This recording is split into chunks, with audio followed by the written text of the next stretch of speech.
What is up, everybody? Welcome to another edition of Drive for Show, DFS for Dough on RotoGrinders.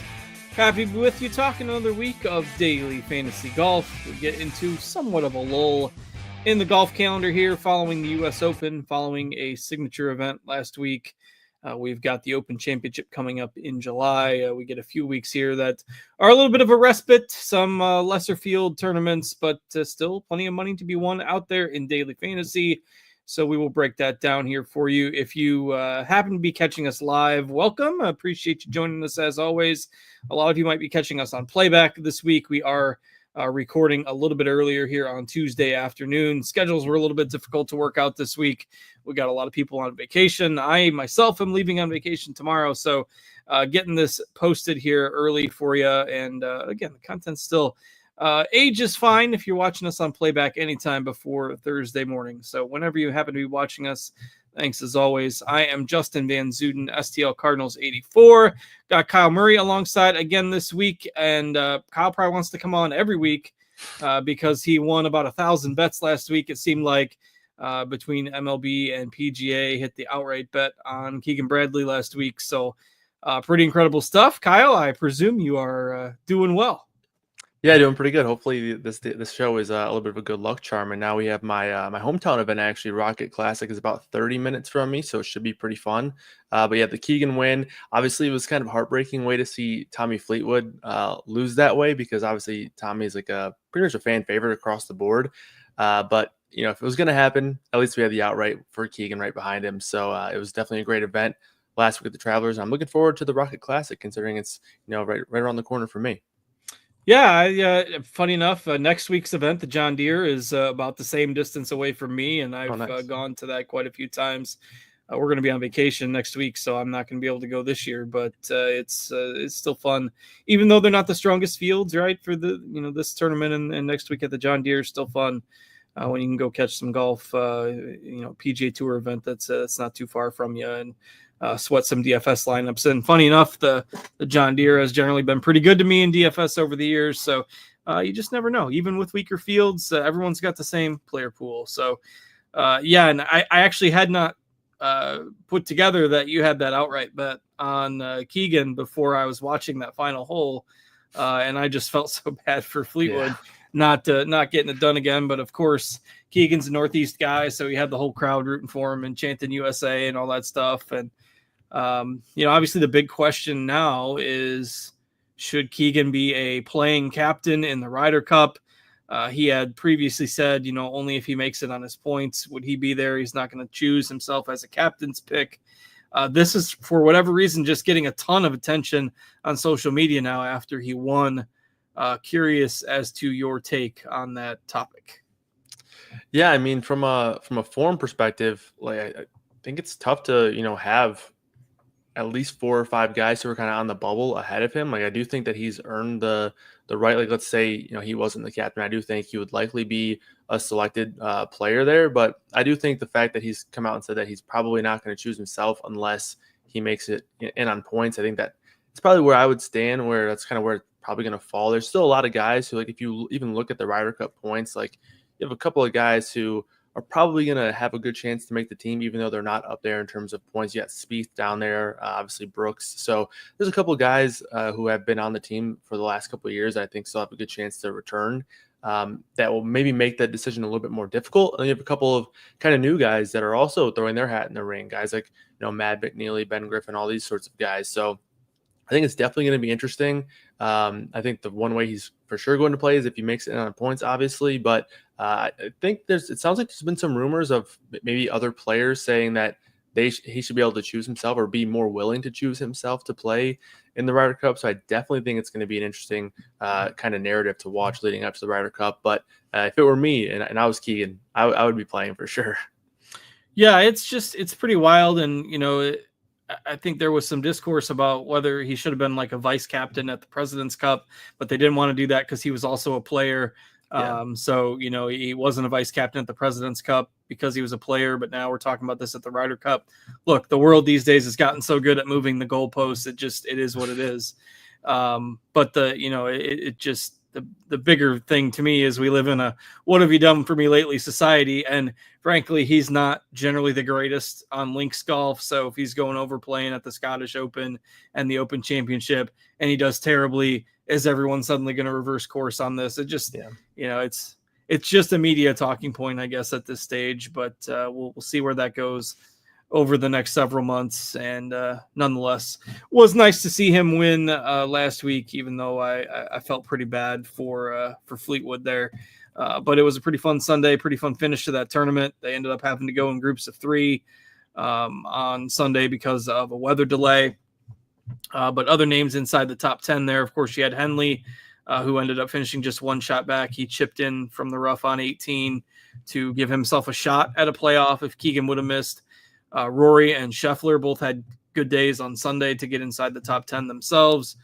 Brian Harmon finished 8th. Harry Hall, Lucas Glover, and Justin Thomas, who you talked about last week as a potential guy that nobody was going to be on, also ended up finishing inside the top 10. Couple other bigger names, Patrick Cantlay, Ben Griffin, who've been playing pretty solid golf and are at the top of the pricing scale this week. We're just outside the top 10, but still inside the top 20. So any other takeaways from last week's event from your end? I mean, honestly, I think the course was a little bit more difficult. Obviously, the wind, I think it was on Friday or Saturday. I think that actually made the event a little bit more entertaining, in my opinion. I think that was an interesting little wrinkle that I wasn't fully expecting, but I do think the scores were a little bit lower, which I thought was nice. The JT call was looking pretty good until I think it was that he made a 9 on Saturday, and that kind of derailed it. He came back with a strong finish on Sunday, but he was in contention for a while, so that was definitely a good event. I mean, obviously it's fun to watch Scotty dominate, but I do like the events where he's in it and then he doesn't win, because I think that opens up some new wrinkles in terms of outrights and also the DFS portion of it as well. And I think it's kind of why, even though these weaker events that maybe don't have the best field or maybe not even the best courses, but they don't have Scotty in them, I do think they're a little bit more entertaining and a little bit more open. So I will tend to like those sorts of events more. So I'm looking forward to this week as well. All right, let's go ahead and move to it. So we've got the Rocket Classic Detroit Golf Club, your host this week. This is the 6th year, I believe, for this event, and Detroit Golf Club is hosted every time. Your winning score has been at least 18 under par in each of the first 5. Or maybe this is the 7th time. I think maybe it's 6 completed. But at least 18 under par every time. We've seen some winning scores get into the 20s here. Pretty much a course that does not have a whole lot of trouble around it. Birdie Fest tends to break out unless it gets pretty windy. We've got moderate length overall course, par 72, back to a par 72 this week. So we've got 4 par 5s. Number 4 on the front is a longer par 5. Number 7 is definitely reachable in 2. 14 is reachable in 2. And 17 is reachable in 2. And again, it's not, they're not, I guess some bunkers around them, but no, water trouble or anything like that on those par 5s, with the exception of one of them has a little bit of water left of the green. But otherwise, this should be a pretty scoreable course. Don't mind looking at the par 5 scoring this week. I know you mentioned it's not too far. Have you been to this event in the past? Yeah, I've been there 3 times, 2 different years, but I've been there 3 times. So one year, the year that Ricky won, I went down there on Friday, and then we actually, when Ricky was in contention, we were like, all right, we're going to get tickets again. We went down Sunday, saw the playoff.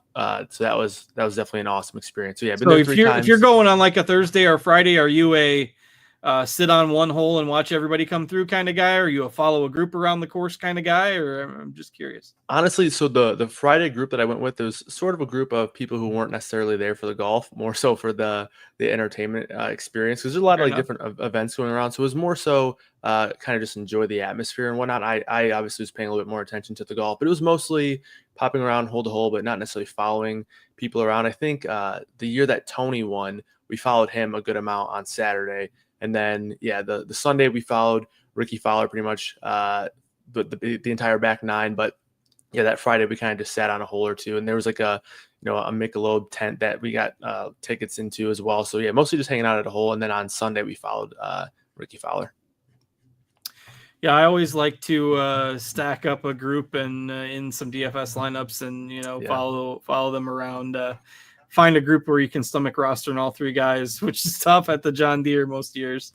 because there's so many weak golfers. But it's that gives you a nice sweat for the week, literally with the heat and figuratively with the lineups. But all right, so are we planning to go this year, or are we wait and see, or are we passing?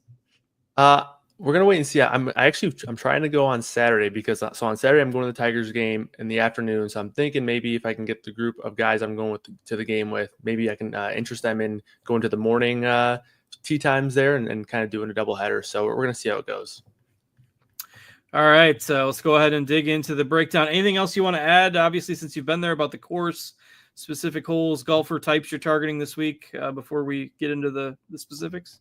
Yeah, I think you kind of outlined it pretty well. I mean, in terms of the defense of this course, there isn't really one. Looking at some of the numbers, like, accuracy is not really all that important. You can kind of spray it around anywhere and not have yourself in too much trouble. It actually seems like the short putting numbers are lower here compared to the tour average. So that's an interesting little wrinkle there. I don't think it's like a spot where like the greens are difficult or anything like that. I think it might just be a little bit of an outlier number, but you alluded to it. The scores have been super low here. Actually, since 2019, every single winner has been 23 under or better, except for Cameron Davis, who has won this event twice at 18 under, same score both times. So I thought that was an interesting little number there and a fun fact there for Davis, who won last year on the Akshay sort of implosion at the end of that event. So I do think it's going to be a super easy and birdie fest type event here. I think that's not to be surprised, but I do think guys who can bomb the ball but also have that nice combination of being able to score well. Obviously, strong putters are going to have some advantages here, being able to put up those birdie numbers. But all in all, I'm just looking for people who can go out and score, and I do think that the ball strikers are going to have obviously that advantage that I find them having every single week. But birdie or better type guys, par 5 scores are going to be very important here because all 4 of these par 5s are very easy for these guys. So that's mainly what I'm looking at this week. All right, let's go ahead and dig into it. The pricing is a little bit different this week. We don't have that $13K plus Scotty Scheffler or the $12K Rory McIlroy. And in fact, we've only got 3 golfers above 10,000 on DraftKings this week. Those being Colin Morikawa, Keegan Bradley, last week's winner, and Patrick Cantlay. And I'm going to throw Ben Griffin in this mix as well to give us 4 at the top at 9,800. And whereas last week it was a can you stomach one Scheffler at the top, I mean, that's definitely not a problem this week, right? If you want to roster one of these top 4 guys, you still have around $8,000 to spend for your other 5 golfers on DraftKings. So it's definitely doable.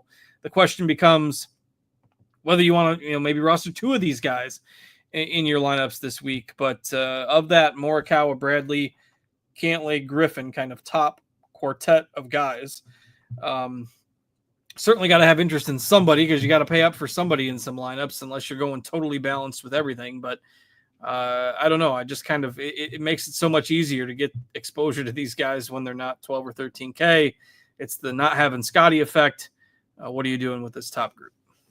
Yeah, I definitely think it's an interesting week. Obviously, with no Scotty, you can do a few different things. Obviously, you can build with a couple of these guys up at the top and then find some value options below because you are going to have some guys who are super cheap and able to score well here. You can also start with one of them and then get that next guy in like the mid 9s range. There's a handful of guys that I like sort of in the mid tier, so I'll definitely have a good amount of interest in this range. I will say it's been fairly difficult for me to sort of break these guys up because I do think all of them look pretty solid here. I think right now where I'm sitting, Morikawa is probably going to be my favorite, followed closely behind by Patrick Cantlay. But I think Bradley and Griffin are also very strong options here. I will say Keegan Bradley, I think that's going to be an ownership thing for me. I think it's could easily go one way or the other where people are either going to go right back to him and play him a ton. We've actually seen a couple of guys back-to-back winners here. Tony Finau did it a few years ago. So maybe people will go back to Keegan Bradley and be okay with that. But people are going to completely stay away from him because he did win last week. I'll probably up my interest there. But right now I think it's kind of a 1A, 1B situation with Morikawa and Cantlay. But I think Ben Griffin is also, you can easily fit him in as that second guy with Morikawa or Cantlay. So I think all 3 of those guys are going to be sort of my favorites in this range, with Bradley currently being the 4th. But again, if it's a spot where we get an ownership discount, that's going to be a spot that I'm still interested there.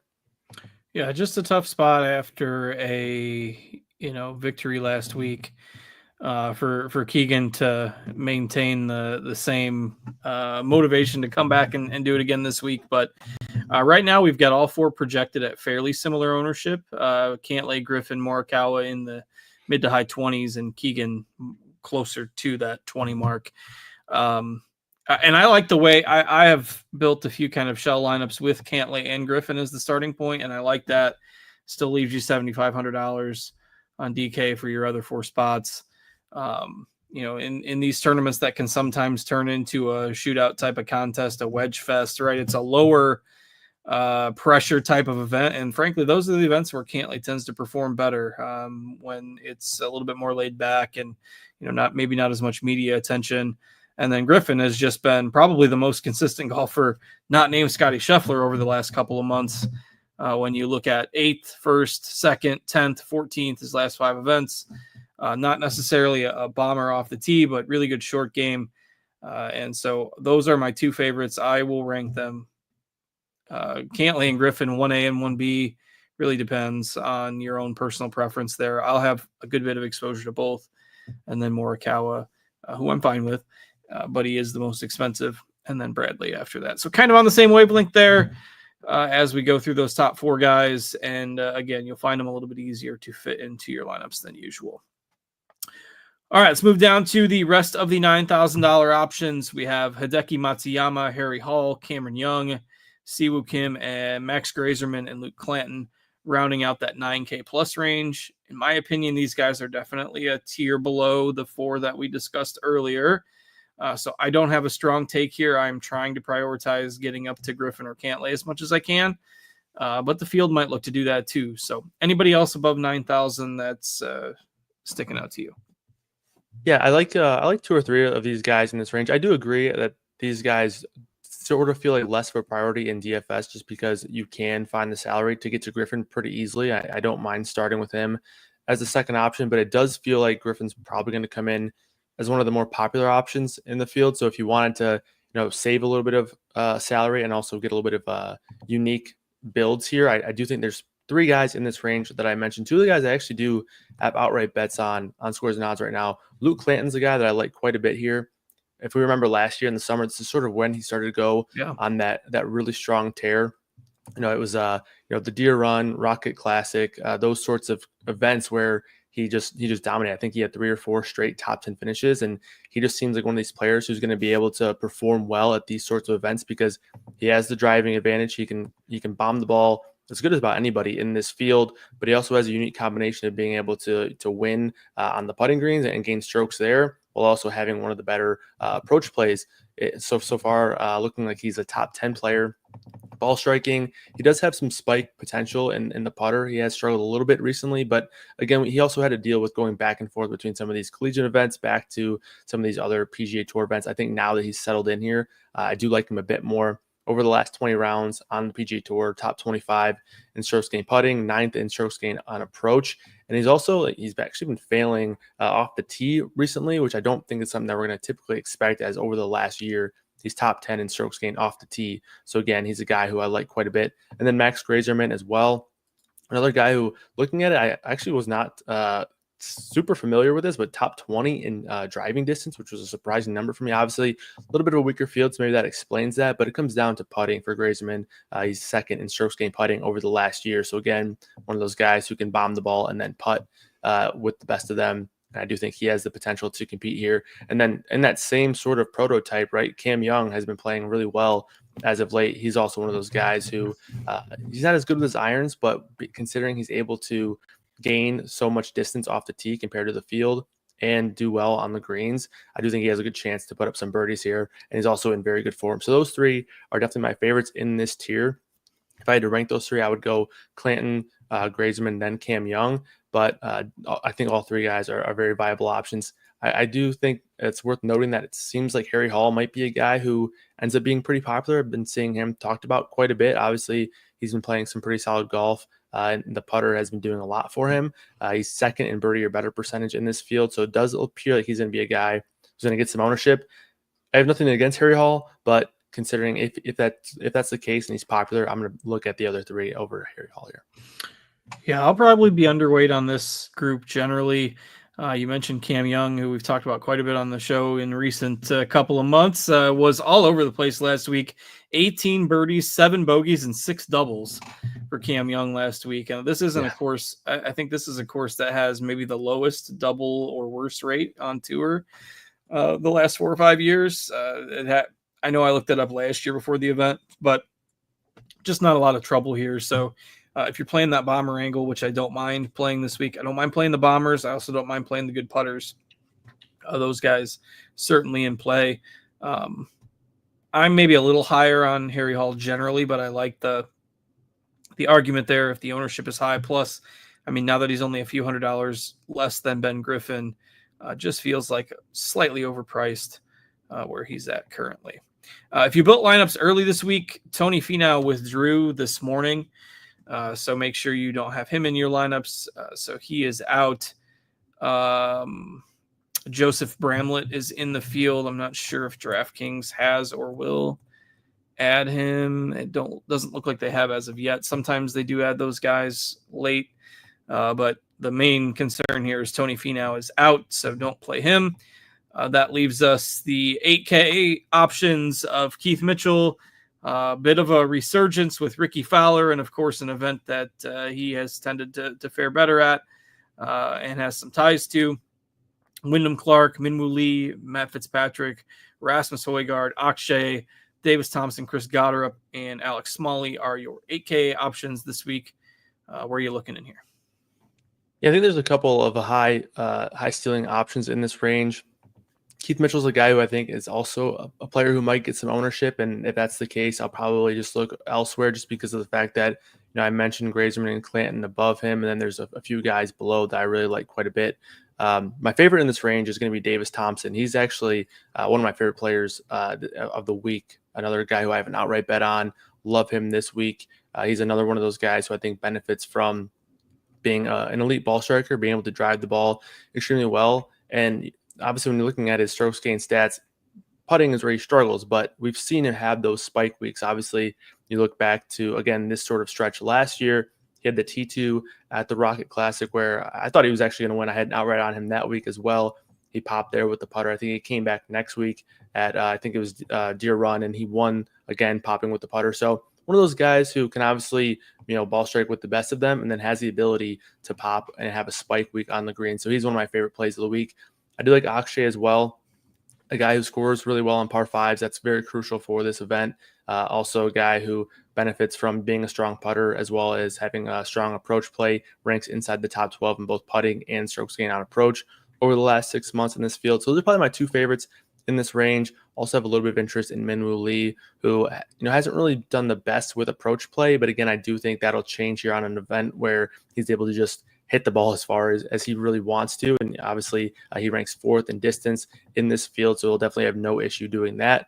And he is a guy who can also get hot with the putter, ranks 26th in strokes gained putting, and had a strong showing here last year. I think he finished T2. So those are probably my three favorites in this range. And then I do have some interest in Ricky Fowler.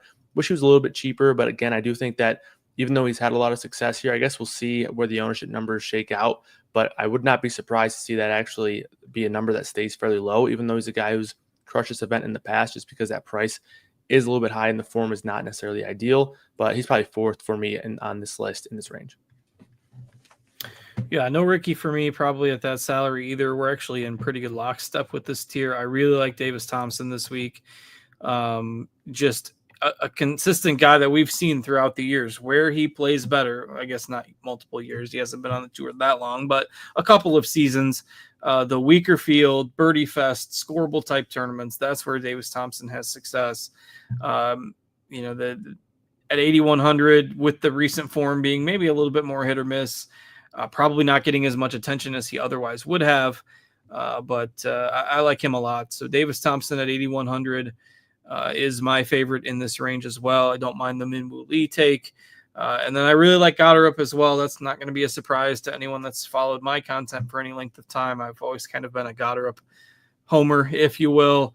Plenty long off the tee, but the knock on Goddard in the past was always that he was super inconsistent. He would have one good week followed by a couple miscuts in a row.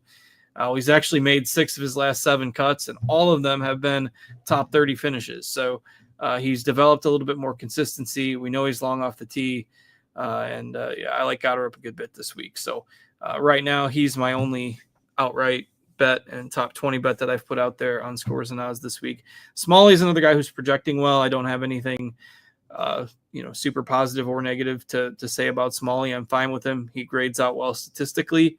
And if you want to play him, I think that's perfectly fine. Anything else from your end on 8K plus? Nope, that's pretty much it for me.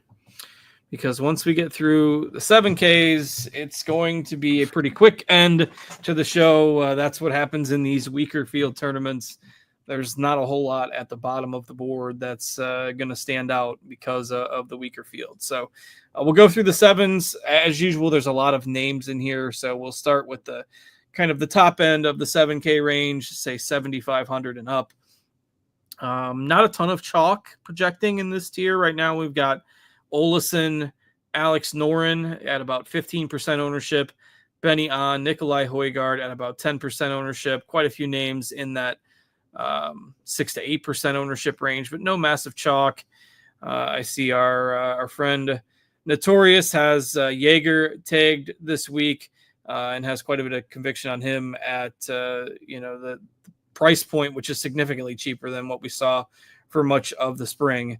And he's finished top 10 here 2 of the last 3 editions. So can't argue with that take on Jaeger at that salary. He's always been a player that's fairly popular with the viewers of our show. And right now we've got him at 9% ownership. So I do not have a strong take on the upper part of the 7K range. I think Gerard is fine as well. My other 2 kind of conviction tags come in the bottom half of the 7K range, but anybody from 7,500 to 7,900 that you feel particularly strong about? Yeah, I'm more than happy to piggyback on the Jaeger play. I also have him as an outright winner in Scores and Odds. Love him. I think he's 75 to 1 over there. So I love the spot for Jaeger. Obviously, when you look at the places where he's performed the best at over the course of the past few years, it's been events just like this one where he's able to bomb the ball around and also use that strong ball striking and the putting to really gain strokes on the field. Over the last 6 months, he's 18th in distance, 17th in strokes gained putting, and 10th in strokes gained approach. I mean, that's like pretty much the trinity for me this week.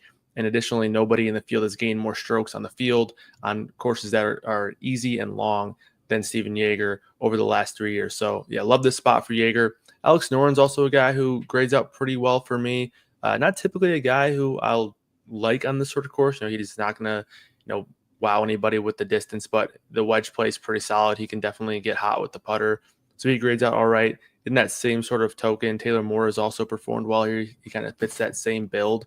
Those guys probably not as high of upside as a guy like Jaeger, who I do think has the upside to win this event. But Taylor Moore's performed really well here over the last 3 years, top 10 finish or better. So I like that spot. I was on Bet On last week a little bit in DFS. He came through with that sort of backdoor top 15 finish on Sunday at the Travelers. Again, like this spot for him. Don't have to worry about accuracy on this course, so he can definitely spray it around if need be, and he can gain on the field with that distance, and also ranks inside the top 10 in birdie or better percentage, and another guy who benefits, who scores well on par 5s. So he's another guy that I like quite a bit here. All right. So yeah, you have a few more names in that tier that you like than I probably do. I'm totally good on Jaeger. I think he'll be the guy that I have the most exposure to in this range. But otherwise, probably going down into the lower part of the 7Ks. I don't mind Benny On either. Benny On's just a terrible sweat, man. When he's got a 4-footer every time, you just don't know if it's a 4-footer, if it's going to go in with Benny On. Yeah. That's years of scars. But the ball striking usually helps make up for some of that. All right, let's move to the bottom part of the 7K range. You've got Cam Davis. Cam Davis is projecting really low in our projections, but will get some attention given his history at this event, which Kyle noted earlier in the show. I'm playing the bomber angle this week, so you got guys like Jake Knapp. Thor Bjornsson's getting some love this week as well. Hisatsun, I like. I think I put together a mixed condition model this week, and there were 2 guys in this range that came out like top 12 for me, and Andrew Putnam was the other. And Putnam is 0 for 2 at this event, I think, in the past. But again, another guy that's thrived on weaker field, shootout type events in the past. His recent form has been a lot better. Patrick Rogers, Davis Riley, other names I think you consider if you're prioritizing play off the tee. But a few more names I think in this tier that grab me. Emiliano Grillo is another one if you're looking at recent stats. That sounds pretty good. So I will mix and match guys in here because, again, once we get under 7K, there's not a whole lot to like down there this week. So really like getting to some of these options between 7,000 and 7,500. Those are a few of mine. Who you like in there? Yeah, I definitely think I like a few more of the options in the top 7K range. So ideally, I'll be able to get to a few more of those guys. But obviously, being able to save salary in this range, guys, I'm looking at Love the Nap Call. He's definitely on my list here, especially fitting that bomber angle. Talk about a really harsh sweat. Rico Hoey is a guy who I think is somewhat interesting here. He can definitely bomb the ball, give himself plenty of birdie opportunities. It's a matter of will he cash in on them with that horrible putting game that he has currently, ranking outside the top 130 of strokes gained putting over the last 6 months. But the rest of his game looks pretty solid, especially for an event like this. So maybe he can get hot with the flat stick. Rio, I also like that call quite a bit. The RotoGrinders projections always like him. They like him once again in this spot. And the last name I'll throw out there is Ricky Castillo, who's had some pretty solid form as well. Looks like he is one of those guys who sort of does everything fairly well. The putter is also something that wavers for him. But again, I think he's a guy who ranks inside the top 20 over the last year in strokes gained tee degree. And so maybe he can get hot with the putter and also pay off that 7-1 price tag. So that's pretty much the short list for me. Oh, and then Gary Woodland as well is a guy who I have on my list of someone that I like this week. Another guy that can hit it quite a long way. I've seen a little bit of love for Ricky Castillo, not a guy that I'm on myself, but have seen a couple places talking about him this week. So, all right, it gets pretty yucky after we get through this 7K tier. Lots of lesser names, getting in the field for, you're going to see this next week as well. It's just super tough to find. I mean, the names that you recognize down here are probably going to be names that you recognize. That means they're in poor form, or just a lot of kind of no names down at the bottom. I do not have a whole lot under 7K. I mean, I've played Doug Gim plenty in the past. Don't know if I'm going there this week. I think, Norlander's a guy that I think is probably okay as a last piece if you need it at 6.9K. Carson Young, Valimaki are the other two. Those are probably the only three guys I'm going to have in my player pool. Valimaki we've seen hit at some of these lower profile events as well. Carson Young can't chip, but he can do everything else okay. I know Noto likes him a little bit this week too. So Valimaki, Carson Young, Norlander, probably the only guys that you're going to see in my player pool under that $7,000 price point. So anybody you like in here? Yeah, I mean, in terms of guys that I actually like, it's probably Norlander's my favorite player under 7K. But I do think that there's probably not a ton of times where I'm going to this range just because it is pretty easy to build a more balanced lineup. But Norlander's definitely my favorite in this range. A couple other names that I think look okay if you're looking to punt down here. Maybe you want to go a couple of the maybe Cantlay and Morikawa. Valimaki is also a guy who grades out pretty well for me. Higo projects okay. I'm kind of curious if they add Bramlett because he's a guy who's played well here in the past, and he also is one of the top 5 or 6 guys in terms of par 5 scoring in this field. So if they do add Bramlett, he'll be someone that I at least take a look at a little bit closer, but I haven't really looked at him super close yet just because he just got added this morning and not even sure if they're going to have him in the field. But again, Norlander definitely my favorite in this range. And probably not a lot of guys that I'm going to. But for what it's worth, I do think Norlander, I mean, he does grade out really well in my model. He's a guy who definitely can score top 25 in birdie or better percentage, top 20 in greens and regulation. He's number 2 in strokes gained on approach over the last year in this field. So he's definitely a guy that I do actually like quite a bit. It's more so of just, am I going to need that salary relief to go down below 7K? And then I'm not sure if I mentioned Adam Hadwin. He's a guy who hasn't shown a lot of upside as of late, but he's also made 7 of his last 8 cuts. And at 6'8", he's played well here in the past. I don't mind at least taking a look at him if you're looking for a little bit of salary relief. All right. Yeah, definitely not a good idea to go crazy down there. But if you got to finish off with, one golfer in the 6Ks, it's probably okay. But so many names there in the upper sevens and lower sevens that just seem to be so much better as you're building out those lineups. I'd rather go to those guys most of the time where I can. And again, it's not like we've got the 11, 12K golfers to pay up for at the top this week. All right. I know it's a shorter show this week, but that tends to happen with these weaker field events. Just not as many options to talk about and discuss. And we're taping a little bit early, so we don't have as many people checking us out live with questions and such. But Kyle, anything you want to pass along before we dip out of here?